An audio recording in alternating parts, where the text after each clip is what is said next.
I'm here because, my son died a year and a half ago yesterday when he was, tragically electrocuted in our swimming pool.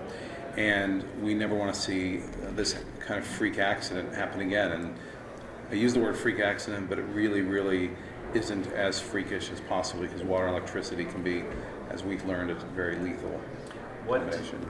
What would you like to see done, I guess? What kind of changes are you pushing for? I think the best thing that can come out of this is education awareness, that people understand all the inherent dangers that are in their pools.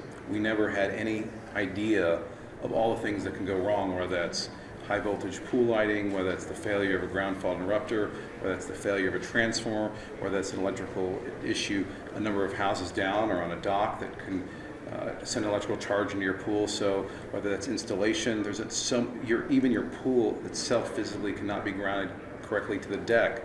So if people know and understand that just because I have a maintenance company come out every single week and look at my pool consistently, that is not secure. There is a litany of things that can cause pool deaths, even down to, do you have a fiberglass or an aluminum hook if somebody were to be electrocuted? Do you have a light hanging anywhere near your pool that somehow if that were to fall in? I mean, there's so many things that we've learned that homeowners need to know, so this doesn't happen again. What did you guys find out? What was what was the cause, I guess, that they determined that had caused the electrocution, I guess? In our case, we purchased a home a number of years ago. In our case, we purchased a home 6 years ago, passed all inspections. We, in the interim time, had new electrical panels put in, all according to code, electric generators. We were very, very cautious at our home. And what had happened is that there was an electrical short in our backyard. And at some point, the grounding had been compromised in the home as well as in the transformer box. And so when there was a short, instead of electricity going into the ground, it electrified the pool light shell.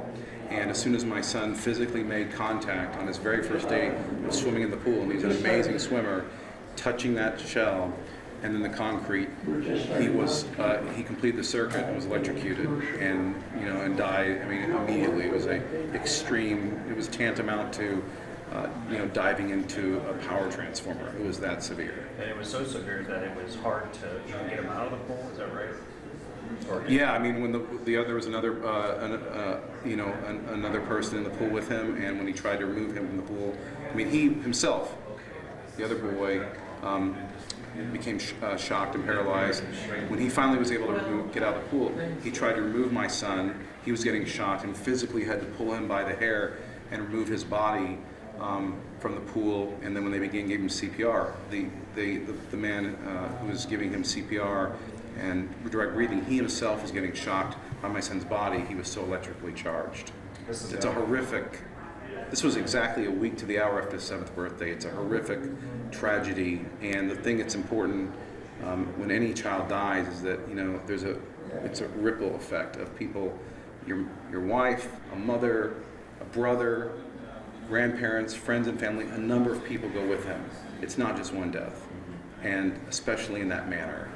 I'm sure because there's so many pools here in Florida, you probably drive past people that have pools and stuff and go, God, I hope it's safe.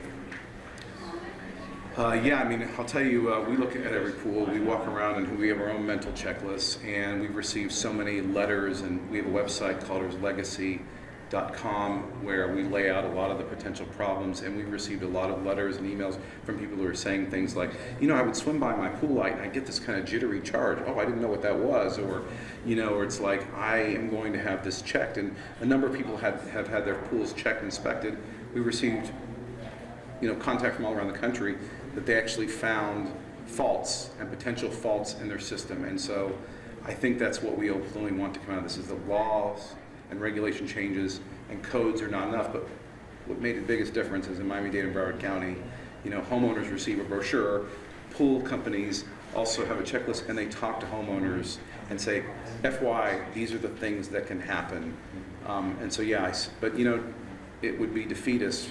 People look at us like we're nuts. You actually want to install a new pool? I'm like, yeah, I mean, we're not going to stop living, but we're not going to also we're also very much more aware of the problems. And in fact, when they were building the pool, the people were not aware of our situation. Actually, they showed a selection of all the pool lights, and I said, "We've got all these and these high voltage." I was like, "I don't think you know our story."